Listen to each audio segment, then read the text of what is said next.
Hi everyone, Erin McGlothlin here, Innovation Manager at Mattson. Today I'm going to talk about one of the macro trends we're tracking for 2024, the search for the next one of these guys. So, did you know that nearly 60% of American households have one of these air fryers? So no wonder packaged goods have instructions for air frying.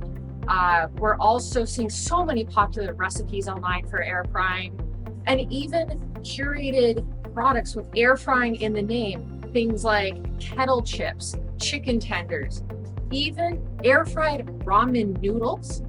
So that got us thinking, what's the next air fryer? Could it be something like the Ninja Creamy, which we've seen so much popularity online for with creating high protein frozen desserts?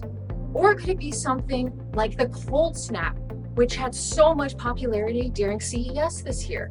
Or it could be one of our other trends that we're calling connected cooking, that's leveraging all these smart devices in our kitchens to make cooking easier and more approachable for people. Things like the Meter Plus, the Heston Q smart cooktop, or smart ovens like the Innova or the Brava smart oven. So we're really excited to be following the trends this year, and to learn more about all of our trends and predictions for 2024, please click the link below.